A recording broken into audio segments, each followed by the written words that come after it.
मात पिता गुरु प्रभु चरणों में प्रणवत बारंबार, हम पर किया बड़ा उपकार, हम पर किया बड़ा उपकार।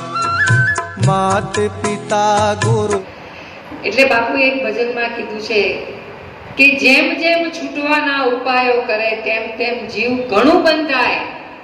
જીવનમાં એવી પરિસ્થિતિ આવે એમાંથી જલ્દી છૂટવા માટે ઘણા ઉપાય કરે, એટલે જેમ જેમ છૂટવાના ઉપાયો કરે એમ એમ જીવ ઘણું બંધાય। કેમ ઘણું બંધાય? કારણ કે ઉપાયો કર્યા બધા ઉલટા। જ્યાં આપણો નિવેડો આવે એવો છે, જ્યાં આપણને માર્ગ મળે એવો છે, ત્યાં આપણે જતા નથી, પણ આપણી દિશા બદલાઈ જાય છે। માટે સાચા સદગુરુ મળે તો આપણને સાચી શિખામણ મળે અને એ પ્રમાણે જીવન જીવવું પડે। આપણને એમ થાય કે ભાઈ અત્યારનો આ જમાનો બહુ ખરાબ છે, પહેલા તો સતયુગ હતો, દ્વાપર ને ત્રેતા યુગ ને, એવો ક્યાં અત્યારે જમાનો છે? પહેલા સારું હતું અને સતયુગની વાત કરે, દ્વાપરની વાત કરે, ત્રેતાયુગની વાત કરે, જે સંત મહાપુરુષો ના દ્રષ્ટાંત આપણે લેતા હોઈએ, પણ એ બધા જ આપણા માટે તો અનુમાન લાગે। શું લાગે? અનુમાન લાગે। શબરીની વાત કરીએ, નરસિંહની વાત કરીએ, રામની કરીએ, કૃષ્ણની વાત કરીએ, પણ એ નજરો નજર આપણે એ નિહાળ્યું નથી, બરાબર? પણ એ આપણા માટે અનુમાન થઈ જાય છે કે હા હશે, અને આપણે મનને વાળવાનો પ્રયત્ન કરીએ છીએ। પણ આ યુગમાં તરવું હોય તો શું કરવું? તો બચુરામ બાપુ એક નાના વાક્યથી સમજાવતા કે અત્યારે જો તરવું હોય તો કળથી કામ લેવું પડે, બળ કરવાની જરૂર નથી। એવી જ રીતે આધ્યાત્મિક લેવલમાં પણ પહેલા બળ કરવું પડતું। બળ એટલે તપ, તપસ્યા કરવી પડે, ઘણા બધા કષ્ટ વેઠે, અને બહુ બધી આમ માથે રાફડા ફાટી જાય, આમ જામી જાય, એટલી બધી તપસ્યા કરે ત્યારે આ વાત સમજાય તો સમજાય, નકર એમ વાત હાથમાં આવે એવી નથી। અને એવા વર્ષોના વર્ષો, યુગોના યુગ જતા રહે, પણ એનાથી પણ આ વાત મળે એવી નથી। એટલે બળ કરવું પડે। જ્યારે અત્યારે બચુરામ બાપુ સમજાવે ને કે ભાઈ અત્યારે તો કેવો યુગ ચાલે છે? શું કહેવાય? કળ યુગ છે। તો બધા એને વગોવે છે, હે ને? પછી મને કહે કે ઊભી થા તો પંખો કર, એટલે મેં તો ઊભી થઈ ને પંખાની સ્વિચ ચાલુ કરી દીધી। તો પણ પંખો નહીં, સોરી, લાઈટ કર, એટલે પછી પંખો બંધ કરીને મેં શું કર્યું? લાઈટ કરી। પછી હવે બેસી જા, બેસી ગઈ। તો કે કઈ સમજણ પડી? મેં કીધું એ કઈ પડી નહીં, પણ તમે કીધું એમ મેં કર્યું। તો કે પહેલા પંખો એટલે ગરમી લાગે તો પંખો કરવો પડે, તો પહેલા આમ આમ આમ કરવું પડે ને, બળ કરવું પડે, હાથ રહી જાય, અને કાં તો અધરથી આમ આમ આમ આમ થાય રાજાઓના મહેલમાં, બરાબર? અત્યારે તો તે શું કર્યું? સ્વિચ પાડી એટલે હવા આવવા લાગી। એવી જ રીતે અજવાળું કરવા માટે પહેલા શું કરવું પડે? પહેલાના જમાનામાં શું કરવું પડે? ફાનસ, એની વાટ કરવી પડે, આ બધી કેટલી બધી, અને અંધારું થાય પહેલા બધી તૈયારીઓ કરી રાખવી પડે, માચીસ હાથમાં રાખવું પડે, તો આ બધું બળ કરવું પડે। અને અત્યારે ખાલી આમ ટપ કર્યું તે અને લાઈટ થઈ ગઈ, તો બોલ હારું કે નહીં? બિલકુલ હારું। તો કે આ કળ કહેવાય। હવે આગળ કે પહેલા સત્સંગ માટે રાતોની રાત જીવન ચરિત્ર કરવા માટે સંતો મહેનત કરતા અને બધા બેસતા, એટલો પરિશ્રમ કરતા।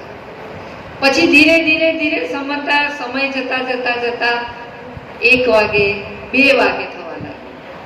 પછી એમાંથી ધીરે ધીરે સત્સંગની જે મર્યાદા છે એ કેટલી કરી હવે? હા, કેમ કે હવે એ બધું સાંભળવાનો ટાઈમ નથી, એટલો બેસવાનો ટાઈમ નથી, પણ સંતોએ સમય પ્રમાણે વર્તમાનમાં કેવી રીતે પીરસવું અને કેવી રીતે કેચઅપ થાય એની કળા સંતોએ શોધી કાઢી. કે અત્યારના યુગમાં શોર્ટકટ જેમ કે ને એક્સપ્રેસ હાઈવે ડાયરેક્ટ તમારે વચ્ચે ગામમાં આમ થઈને જવું પડે નહીં. તો સંતોએ આપણને આપણા લેવલમાં રહી અને સમય પ્રમાણે વર્તમાન પરિસ્થિતિને અનુકૂળ જીવની જિજ્ઞાસા તડપને અનુરૂપ સંતો આપણને સત્સંગ પીરસે છે. એટલે આપણા માટે તો અત્યારે હાલ આ યુગ જ સારો છે કે જેમાં આપણું કંઈક કલ્યાણ થાય એવું છે. એટલે કબીર સાહેબે કીધું કે આ બાજી હજી જીતેલા જ છીએ, જીતી બાજી ક્યો તુમ્હારો ये तेरो अवसर भारी, कहत कबीर घट भीतर परखो तो आ सत्य राह है हमारी.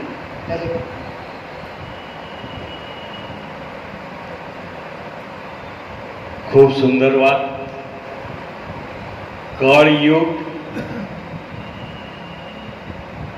અને દરેકના જીવનની રેખા બહુ મર્યાદિત. અત્યારે જીવન આપણું મર્યાદિત થઈ ગયું, આયુષ્ય જેને કહેવાય, આયુષ્ય મર્યાદિત થઈ ગયું, જવાબદારી પુષ્કળ આવી ગઈ અને સમય ફાળવવો પણ અઘરું થઈ ગયું. એટલે વસાભાઈએ કીધું ને કે પહેલાના સમયમાં કેવું હતું કે 8 પહોરમાંથી 7 પહોર ભક્તિ કરવી પડતી અને 1 પહોર પોતાનું જે કંઈ કાર્ય હોય દિનચર્યા એ 1 પહોરમાં પતાઈ દેવી પડતી અને 7 પહોર ભક્તિ કરવી પડતી. આ કળયુગની અંદર પરમાત્મા એવા રીચી ગયા કે 8 પહોરમાંથી ફક્ત 1 પહોર તું ભક્તિ કર, બાકીની 7 પહોર હું કરીશ. વાહ વાહ વાહ. આ કળજુગ, આ કળ બતાવી દીધી આપણને. એટલે બજરંગ બાપા કે કળયુગ કેવળ બ્રહ્મ સુધારસ. વાહ વાહ. કળયુગ કેવળ બ્રહ્મ સુધારસ, પીવે જન કોઈ પ્યાસા. આવન જાવન છૂટે ફંદા, નિજ જ્ઞાને ભય નાશ. જો કળિયુગની કે કળિયુગ એટલે બ્રહ્મ સુધાર રસથી ભરપૂર ભરેલું છે. એમ સંતો આપણને, ગંગાદાસ આપણને એવું કે કળજુગ કૂડો રંગે રૂડો, કહેતા ના આવે પાર, જપ તપ તીરથ કાંઈ ન કર્યા, એક નામ આધાર સદગુરુનું લઈએ. શું કીધું? હા, જો નામ સ્મરણથી તરી જાય. કળજુગ કેવળ બ્રહ્મ સુધારસ, પીવે જન કોઈ પ્યાસા. કળજુગનો કોઈ પાર પામી શકે તેવું છે નહીં. અને સંતોએ આપણને એટલી બધી મુક્તિ આપી કે તું ઘર પરિવારમાં રહે, કામ ધંધામાં રહે, બધા વ્યવહાર કર, બધું જ કર, ફક્ત અને ફક્ત તારી સુરતા સદગુરુના નામ સાથે જોડી. શું કરવાનું? હા, બસ આટલું જ કરવાનું છે. તપસ્યા કરવાની જરૂર, કોઈ તપસ્યા તારે કરવાની જરૂર નથી. એટલે આ કળયુગમાં કેટલું બધું સરળ કરી દીધું સંતોએ કે ભર્યો બ્રહ્મ ભરપૂર ભેદ ન પાયો. વાહ. સુભર બ્રહ્મ ભરેલો જ છે. કળયુગમાં ક્યાંય બ્રહ્મ સિવાયની કોઈ જગ્યા ખાલી નથી.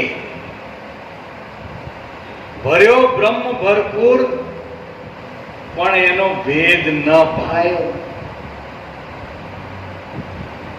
પછી કે છે કે માયાની મોહજાળમાં તું ફસાય. આ કાયામાં જ છે કીર્તાર.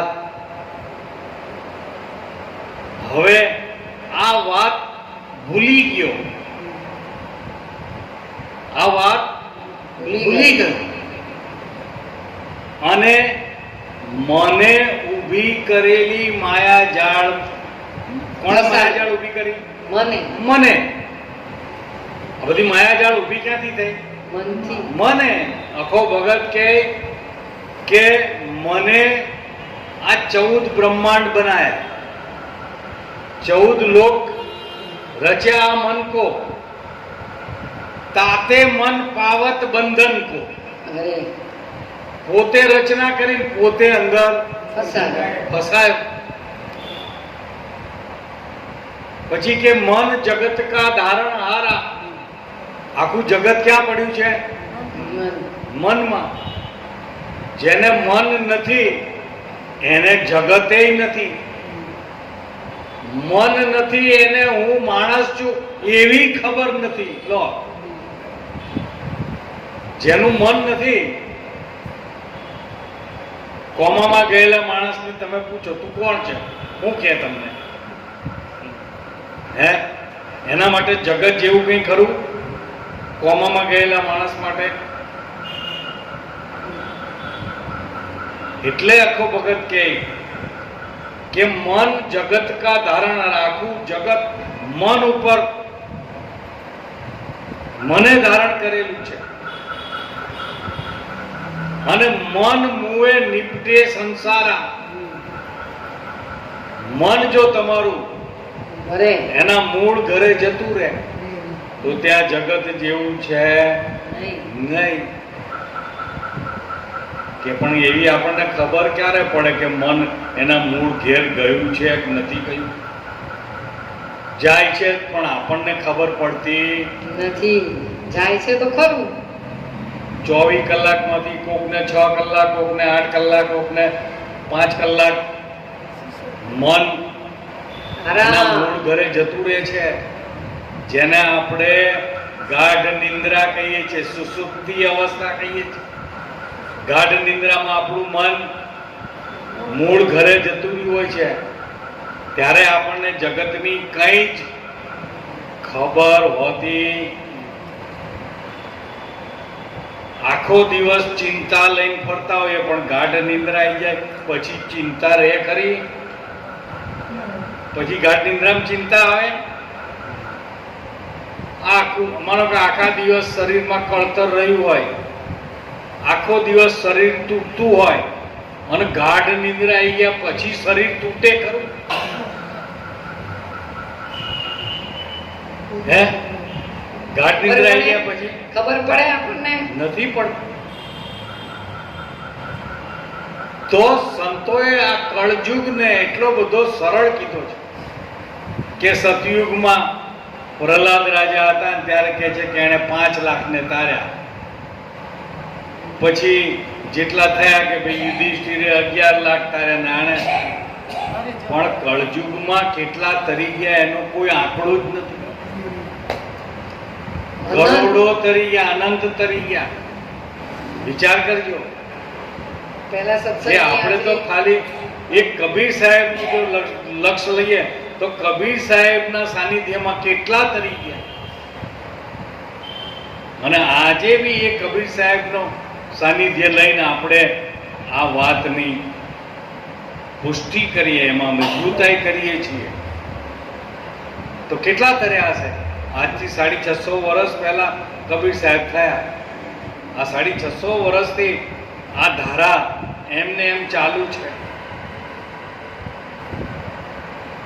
એટલે કીધું કે કળયુગ કેવળ બ્રહ્મ સુધારસ, પણ કોણ લે આને? આ સુધારસ છે પણ કોણ પીવે? કે પીવે જન કોઈ પ્યાસા, જેને તડપ હોય, જેને તડપ હોય એ આની શોધમાં નીકળે. નહીતર તો સંતો કે નદી કિનારે કોઈ જન બેઠો, તરસ ના એની છીપાણી. નદી કિનારે બેઠો છે, નદી કિનારે કોઈ જન બેઠો, તૃષા એની ના સમાણી. કાં તો નીર સુકાણા નદીના, કાં તો એને આળસ અલ્પાણી. કાં તો આળસુ ઊભો થઈને પાણી પીવા જતો નથી, છે તો નદીની કિનારે, તો બે જ વસ્તુ થાય. કાં તો નદીના કિનારે હોય પણ નદીમાં પાણી ના હોય તોય ના છીપાય, અને ઊભા થઈને પીવે નહીં તોય ના છીપાય, ના છીપાય. આળસુ, કાં તો આળસુ અંગ એનું, અને કાં તો સરિતા સુકાણી. આ જૂના ધર્મ લો જાણી સંતોભાઈ, જૂના ધર્મ લો જાણી. હવે વિચાર કરો કે આ જ વાતને કબીર સાહેબે એવું કીધું કે પાણી में मीन पियासी, મોહે દેખત આવે હાંસી. માછલી પાણીમાં જ રહે છે છતાં પણ પ્યાસી તરસી છે. એમ સુભર બ્રહ્મ ભરેલો છે. સુભર બ્રહ્મ આત્મા કે છે, સુભર ભરેલો છે. એટલે કબીર સાહેબ કે આત્મા ચીન્યા વિના ભાઈ, આત્મા ચીના વિના ભાઈ, કોઈ ફરે મથુરા, કોઈ કાશી. આ પાણીમાં રહેવા છતાંય મીન પ્યાસી એ સુભર ભરેલો છે, તારી આસપાસ છે, તારી ભીતર ભરેલો છે, છતાં પણ તને એની ઓળખાણ થઈ નહીં. એટલે જ્યાં ત્યાં ભટકવાનો વારો આવ્યો. અને એના માટે કબીર સાહેબે કીધું કે ધર્મદાસ દો બાતા શીખ લે, કર સાહેબ કી બંદગી, અને ભૂખ્યો કોક આવે એટલે આવો જિજ્ઞાસુ આવે એની આગળ વાત તું કરજે. જેને ખપ હોય એને આ વસ્તુ પીરસ છે. આપણે ગયા વખતે વાત કરી હતી કે ખબર જ નથી, ઓળખાણ જ નથી, અને માટી ખોદતા ખોદતા હીરો નીકળ્યો પણ બાંધ્યો ક્યાં? ગધેડાના ડોકે બાંધ્યો. પછી પારખું ને ખબર પડે તો હીરો માંગવા ના જાય એની પાસે, તો પેટ આપે જ નહીં. એને કે આ મને આપી દે તો એને શંકા જાય. એટલે પેલા શું કીધું કે આ આખા ગધેડાનું ક્યાં હું છે? તે બધાને કહેતો તો એને કરતા 500 રૂપિયા વધારે કીધા. એટલે લઈને ગલીમાંથી પાછળ આમ વળી પેલું છોડ લીધું. એને ગધેડા જોડે કામ હતું, એને કામ એની જોડે હતું. પારખું હતો એટલે એમ પારખું જે થઈ ગયું હોય એટલે એના માટે તુલસીદાસે કીધું કે તુલસી નફા બખાનીએ. આપણો લાભ, આપણું હિત શેમાં છે એ આપણે જોવાનું છે. તુલસી નફા બખાનીએ, ક્યાં ભલે બુરે સે કામ. નફા કી જ કામ ને. વેપારી વેપાર કરતો હોય તો એને ત્યાં કોઈ કાણીઓ આવે, કુબડો આવે, ગમે તો આવે તો એમ કે જા તને હું માલ નહીં આલું, તાર મોઢું નહીં હારું, તારો દેખાવ નહીં હારું, એવું કે તું આ જ્ઞાતિનો છે, તું આવો છે. એને તો શું વેપાર ભાઈ શું નફો થાય મને હા ભાઈ તું આ લે છે તો આટલો નફો મારો થશે મને મળે છે એ એની સામેવાળાના કોઈ ઘાટ આકાર ગુણ અવગુણ જોતો નથી નથી. વાહ ભાઈ. એટલે તુલસીદાસ કે તુલસી નફા બખાનીએ ક્યાં ભલે બુરે से કામ काम आप भूत से मिला हनुमान भूत से मिला હનુમાન हनुमान तो हनुमान से मिल गया राम એટલે બધા આવીને પૂછે કે તુલસીદાસ ભૂતમાં માનતા હતા કે તુલસીદાસ ભૂતમાં માનતા હતા તો આવી વાત કરી કે તુલસીદાસને ભૂત મળ્યું હા. કે હા ભાઈ તુલસીદાસને ભૂત મળ્યું તું એ ભૂત આપણને બધાને મળેલું છે હે ભૂતમાં માનવાનું. આપણે બધાને ભૂત મળેલું છે હા આ પંચ મહાભૂત આ શરીર શેનું બનેલું છે આ તત્વનું. આ પંચ મહાભૂતનું બનેલું છે આ પાંચ ભૂતો ભેગા થયા એક ત્યારે નહીં. આ એક બન્યું છે એક અને હવે નહીં, બીજા બધા પાંચ. એક થી દીવે છે એટલે તુલસીદાસે કીધું કે આ પંચ મહાભૂતનું આ શરીર મળ્યું અને એમાં મને સદગુરુ મળ્યા તો એને મને હનુમાન એટલે કે પવન પુત્ર જે આમાં અત્યારે ચાલી રહેલો છે પ્રાણ શ્વાસ આ જે શ્વાસ ઉશ્વાસ પવન પુત્ર આ હનુમાન અત્યારે આની અંદર ચાલી રહેલો છે એટલે કદાચ તમે મુરારી બાપુની કથામાં ગયા હો ને રામ કથામાં ત્યારે મુરારી બાપુ કે હનુમાન આવે ત્યારે રામાયણ ચાલુ થાય અને હનુમાન જાય એટલે રામાયણ પૂરી થાય. સમજી જાઓ એટલે કયા હનુમાન?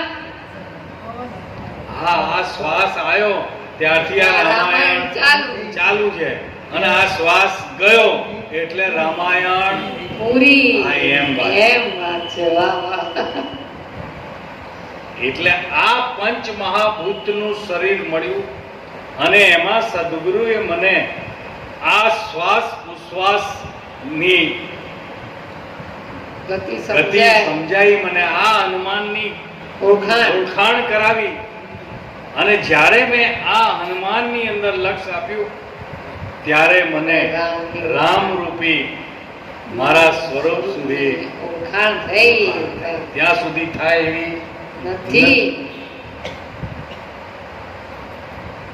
એટલે ખાલી શબ્દ સાંભળી લઈએ એટલે એની પાછળનું યથાર્થ જો આપણને ખબર ના હોય તો આપણે અનેક ભ્રાંતિઓમાં પડી અરે અનેક ભ્રાંતિમાં પડી યથાર્થતા ખબર ના હોય તો એટલે સંતો આપણને ચેતવે કે એક શબ્દ ગુરુદેવ કા તાકા અનંત વિચાર થાકે મુનિજન પંડિતા એનો વેદ ન પામે પાર.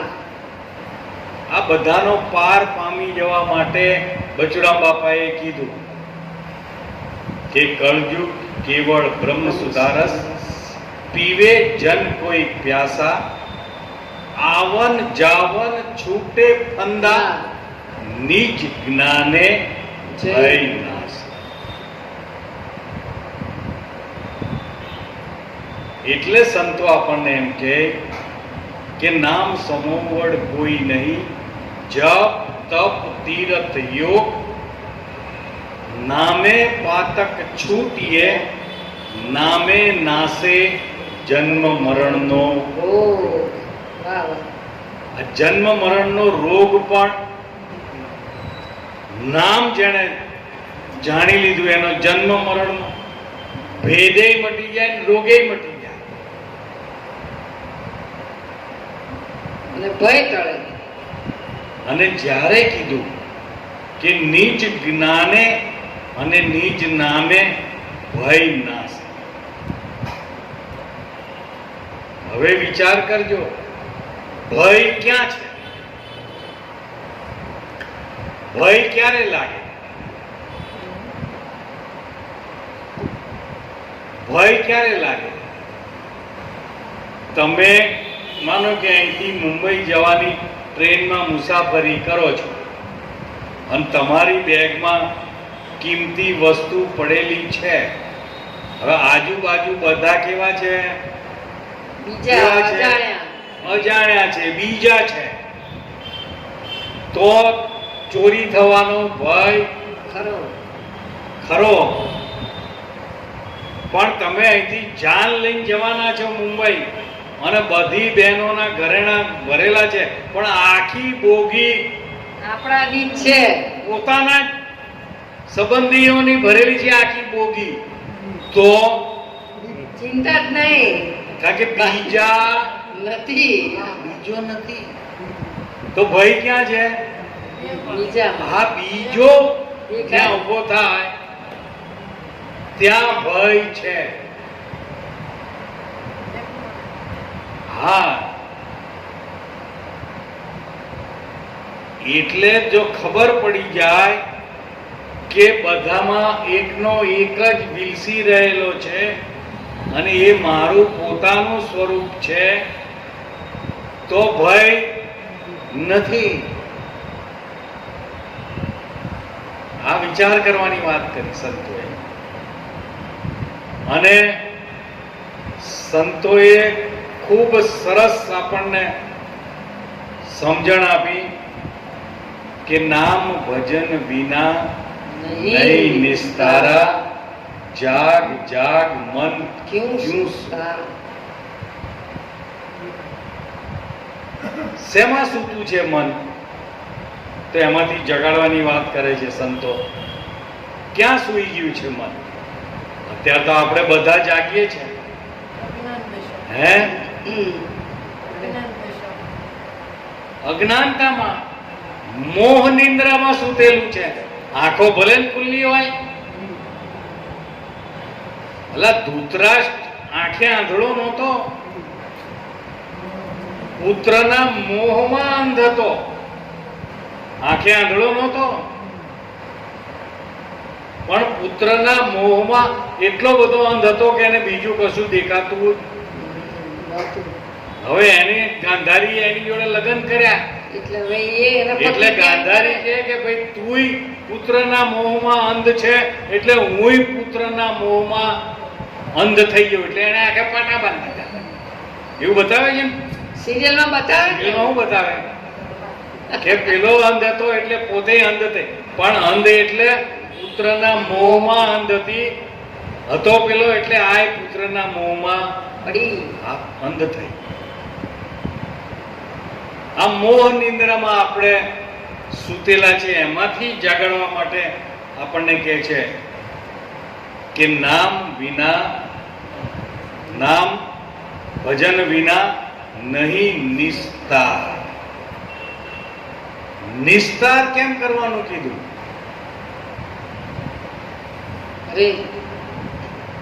નિસ્તારથી શું થાય કે એકમાં અનેક સમય જાય. નિસ્તાર એટલે શું? એકમાં અનેક સમય જાય. જો વિચાર કરજો, ઝાડના જુદા જુદા નામ આપો એટલે શું થાય? આંબો, આંબલી, પીપળો, પીપર, લીમડો, આંકડો, આ બધા ઝાડ જુદા જુદા, બધા ઝાડના નામ આવે. પણ વનસ્પતિ કહીએ એટલે એકમાં બધા સમય ગયા. વનસ્પતિ શબ્દ સાંભળો એટલે બધી વનસ્પતિ એટલે બધા ઝાડ છોડ બધું બધા શેમાં આવી ગયા? એકમાં આવી ગયા. એકમાં બધું સમય ગયું. હવે વિચાર કરીએ કે અહીંયા બેઠા હોય તો કોઈ પટેલ, કોઈ બામણ, કોઈ વાણિયા, હે, કોઈ કડિયા, કોઈ સુથાર, બધા જુદા જુદા, બધા જુદા જુદા. પછી પાછા પુરુષ અને સ્ત્રી, એ પાછા જુદા જુદા. પણ મનુષ્ય કહીએ એટલે એકમાં સમાઈ ગયા, હે એટલે બધા આવી ગયા અંદર. મનુષ્ય તો મનુષ્યમાં શું થાય? બધા જ્ઞાતિ જાતિ બધા. ઉંમર બધું આવી ગયું. એમ આ નામ લઈએ એટલે નામની અંદર બધું સમય સમાઈ જાય, વાહ. સંક્ષિપ્ત થઈ જાય, એકત્વ થઈ જાય, વિસ્તાર થઈ જાય. નિસ્તાર થાય એટલે એક ઉપર આવી જાય. વાહ. અને જ્યારે મન એકત્વ ઉપર આવે પછી એનું જે ભ્રમણ જે છે એ અટકી જાય. જાય. મનની ભ્રમણ જે કરવાની વૃત્તિ છે એ શું થઈ જાય? સમી જાય. અટકી જાય, સમી જાય. અને જ્યાં મનની ભટકાર મટી જાય ત્યાં જ તમારા સ્વરૂપની અનુભૂતિ થાય.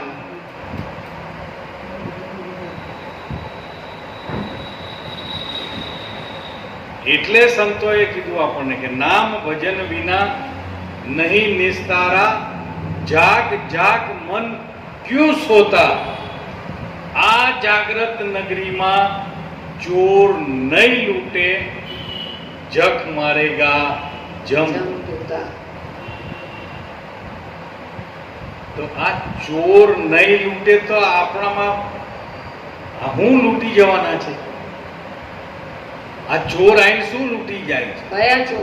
કયા ચોર છે અને શું લૂંટી જાય છે?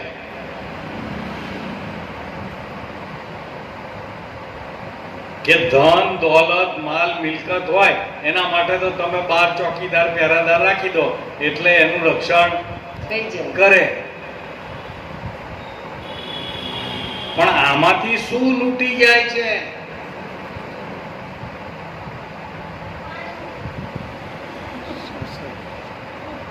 કામ, ક્રોધ, લોભ, મોહ, મદ, મત્સર, રાગ, દ્વેષ. આ બધા શું છે? ચોર. આ ચોર છે. આ બધા ચોર છે. એ તમારા શાંતિને, સુખને, આનંદને, સંતોષને લૂંટી જાય. એટલે તમારી ભીતર અશાંતિ ઊભી થાય. શું થાય? અશાંતિ. એનાથી ઊભી થાય. સાચું કહેજો. ભેગું કર્યું હોય એમાંથી કંઈક ઓછું થાય એટલે અશાંતિ થાય. હે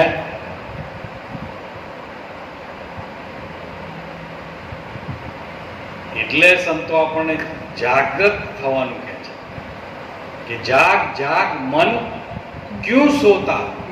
જાગ્રત નગરીમાં ચોર નહીં લૂટે, જખ મારેગા જમ દૂતા.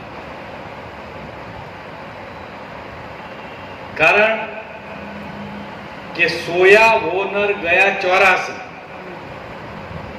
સોયા વો નર ગયા 84, જાગ્યા વો નર જગ જીત્યા. કહે રવિરામ ચેતન જબ જાગ્યા. આમાં ચેતન જાગે તો અનુભવિયા અનભે પહોંચે. વાહ. જ્યાં ભય વગરનું સ્થાન છે, જે હમણાં બચુરામ બાપાએ કીધું કે નીચ જ્ઞાને ભય નાશ. આ નીચ જ્ઞાન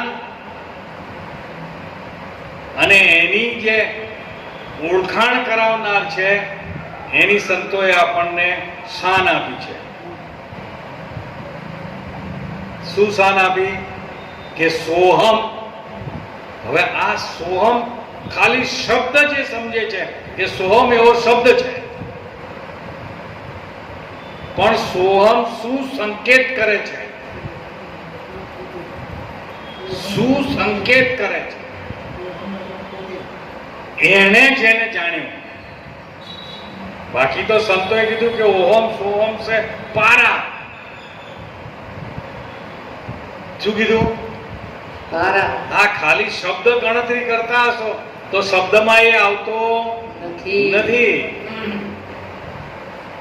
શેમાં આવે છે કે એના સારમાં આવે છે, શબ્દમાં નથી આવતો. હે જાપ જંપા સો ઘર નાહી, ચંદ્ર सूरज वहां पहुंचत नहीं, सूक्ष्म टेक से सो घर जाओ तो आपे आपने दिए ઓળખાય. વાહ. આ સાર જેણે જાણી લીધો, જેને સોહમ સમજાઈ ગયા, કેશવ ભગવાને એવું કીધું કે સોહમ સમજાણા, જેને સાંભળ્યા નહીં, બોલ્યા નહીં, પણ સોહમ સમજાયા. સોહમ શું ક્યાં નિર્દેશ કરે છે, શું નિર્દેશ કરે છે, અને આવો નિર્દેશ નરસિંહ મહેતાએ કર્યો કે નિરખીને જોને ગગનમાં, નિરખીને જોને ગગનમાં કોણ શબ્દ બોલે? તેજ હું. શું કીધું? તેજ હું, તેજ હું શબ્દ બોલે. હવે આનો જેને વિચાર કર્યો, જેણે કે આ તેજ હું એટલે શું?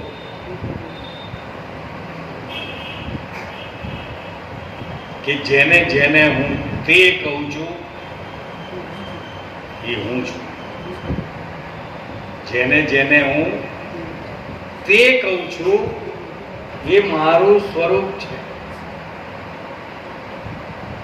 અને મારું સ્વરૂપ અને પરમાત્માનું સ્વરૂપ જુદું નથી. એટલે નરસિંહ મહેતાએ ફરી પાછી આની ચોખવટ કરી કે અખિલ બ્રહ્માંડમાં એક તું શ્રી. વાહ. અખિલ બ્રહ્માંડ એક તું. તેજમાં તત્વ તું. શું કીધું? હા. બીજમાં વૃક્ષ તું. હવે જો ક્યાં ક્યાં તમને ઠેરવ્યા છે, જો વિચાર કરજો. પવન તું, પાણી તું, ભૂમિ તું, ભૂધરા. પછી આની ચોખવટ એવી કરી એમણે કે ઘાટ ઘડ્યા પછી નામ રૂપ જુદા જુદા. ઘાટ ઘડ્યા પછી નામ રૂપ જુજવા. અંતે તો હેમનું હેમ હોવે. હવે એ અંત સુધી આપણે રાહ જોવી નથી. અરે અંત સુધી રાહ જોવી નથી, કારણ કે અંત સુધી રાહ જોવામાં જે આનંદ લેવો છે એ આનંદ મળશે નહીં. તમે 5 તોલાનો હાર બનાવ્યો છે ગળાનો, તો એ હાર જે બનેલો છે એ સોનાથી જુદો નથી થયો એવું નક્કી કરી લો તો હારનો આનંદ છે. પણ એને ઓગાળી લગડી કરશો તો લગડી પહેરીને ગળામાં લટકાઈને ફરાશે ખરું નહીં. ત્યાં હોવાનું જ છે એમ કરી એને ઓગાળી નાખીને એની લગડી બનાવીને પછી ગળામાં ભેરવી નીકળાય. જેમ છે તેમ સ્વીકાર લેવાની વાત છે. જેમ છે તેમ સ્વીકારવાની વાત છે. એટલે આપણે અંત સુધીની રાહ જોવાની નથી. પણ એમણે તો કીધું કે અંતે તો હેમનું હેમ છે જ. એમાં કઈ ભેદ છે નહીં. પણ આપણને સંતોએ કીધું છે કે એ અત્યારે જાણી લેજો. એ જ રૂપ છે. એમાં કદી એનાથી વિખૂટું એક પળ માટે થઈ શકે તેમ નથી. એમ તમે પણ પરમાત્માથી એક પળ માટે પણ વિખૂટા કે જુદા થઈ શકો તેમ છે જ નહીં, કારણ કે બેમાં ભેદ જ નથી, ભેદ જ નથી.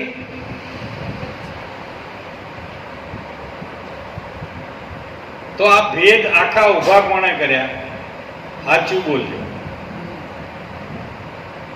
હે?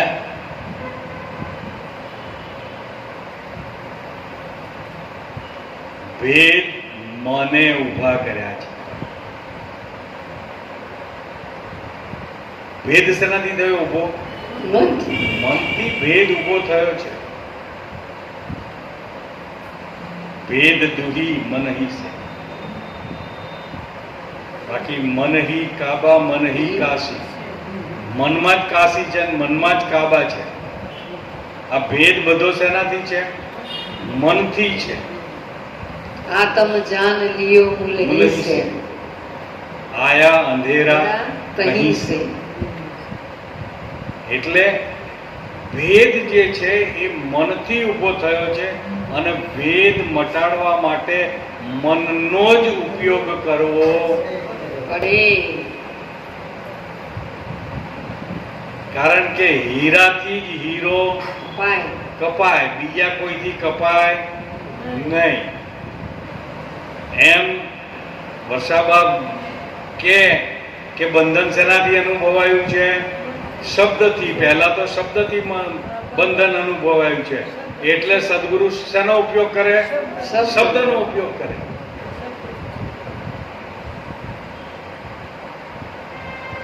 અને મન થકી આ બધું ઊભું થયું છે, એટલે મન થકી જ આ જાણાય. આનો પહોંચવા માટે આનો સહારો નહીં લો, એક સાધન લેવું પડે. સાધન તો એ જ લેવું પડશે.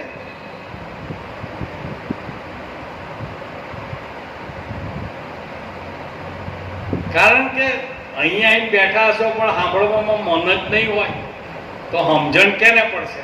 એટલે કે મન તું અળકું સીધ થડાય. આમાં બીજો નથી બોલતો. તું તો જાગીને જોને તારા રૂપને, કે તારું રૂપ ખરેખર શું છે, ક્યાંથી ઊભું થયું છે, તું તારું મૂળ ક્યાં છે? કે તું જાગીને જોને તારા રૂપને, તો ઊભું ક્યાંથી થયું? તો આ ઊભું થયું એની આપણને સંતોએ લીટી બતાવી ને, કે સહજ સુનસે હંસા પ્રગટ્યા, તાસે પ્રગટ્યા પ્રાણ, અને તાસે પ્રગટી મન અને વાણ. ક્યાંથી ઊભું થયું બધું? આ બધું ઊભું ક્યાંથી થયું? હા. અને ખીમ સાહેબે કીધું કે સહજ સુન કી માઈ પરમહંસ કા વાસા, નિર્લેપ નિરાધાર એના કબુ ન હોવે નાસા. ज्ञान ध्यान को कर्म कर्म भ्रम को भांग दे, कर सदगुरु की सेव. शरण ग्रही ले सदगुरु नु, तो अवर નથી दूजो કોઈ દેવ. આ ઊભું બધું શેમાંથી થયું છે? સહજમાંથી ઊભું થયું છે. હવે સહજમાંથી થયું છે, અને એને પ્રાપ્ત કરવા માટે આપણે પ્રયત્નમાં લાગી ગયા છે. ઊભું ક્યાંથી થયું છે? સહજ. રવિરામ સાહેબે કીધું કે સહજ સમાધિ, સહજ સ્વરૂપા, વસ્તુ નિરંતર અનુપા, ત્યાં નહીં છાયા કે ધૂપા, મેરા સદગુરુ હે ભાણા. જો ત્યાં દ્વૈતનો લોપ કરી નાખ્યો, છાયા કે ધૂપ છે નહીં. એટલે સંતો કહે ને કે છાયા ધૂપ થી મારા સદગુરુ ન્યારા, और मैं सदगुरु के એટલે મારા સદગુરુ છાયા ધૂપ થી ન્યારા છે, તો હું છાયા ધૂપ થી ન્યારો છું. એટલે છાયા ધૂપ તો એક દ્રષ્ટાંત લીધું છે. છાયા ધૂપ એટલે બે વિરોધી વસ્તુ લીધી છે. પણ આપણને સમજાવવા શું માંગે છે કે ત્યાં આવો ભેદ નથી. વાહ, શું નથી? ભેદ. હા, એટલે રવિરામ સાહેબે કે પાપ અને પુણ્ય મટી ગયા મારા, તાળી લાગી ભ્રમણા ભાંગી, આ તારે તાર મિલાવે તાતું. આ પાપ અને પુણ્ય મટી ગયા મારા અને વર્ષે છે સ્વાતું. આ ભેદ મટાડવા માટેનો જ આ સત્સંગ આપણે કરવાનો છે. અભેદ જ્ઞાન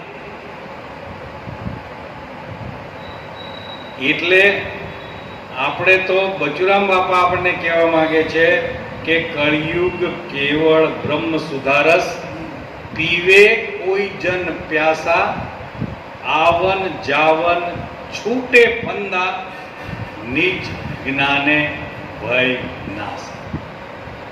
આપણા જીવનમાંથી આ ભય નાબૂદ થઈ ગયો છે. આપણે ક્યાં શું નક્કી કરવાનું કે હજી મને ભય છે તો હજી મારે આમાં હજી કંઈક કરવાનું રહે છે. આપણું લક્ષ્ય ક્યાં હોવું જોઈએ કે સદગુરુએ મને ક્યાં ઉભા રાખીને ક્યાં સમજણ આપી છે. એટલે નિજ જ્ઞાને પોતાનું જ્ઞાન થઈ જાય. જ્યારે આપે આપને દીએ ઓળખાય ત્યારે પરમાત્મા અને સ્વયંમાં કોઈ ભેદ રહેતો નથી.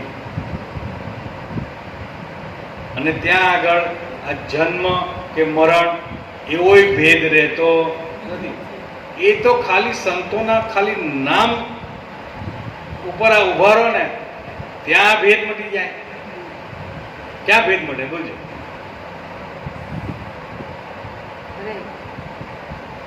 કબીર સાહેબે આની ચોખવટ કરી નાખી કે સહસ્ત્ર નામ સંસારમાં, સર્વનામ પર સાહેબની, પણ જે નામે ગુરુ ગોવિંદ રાય પર્વત રાજા રંગ એક થાય એ નામની ગમ કોક કોકને થઈ. એ કોક કોકને થઈ એ અહીંયા આવે. બોલો સદગુરુદેવની જય.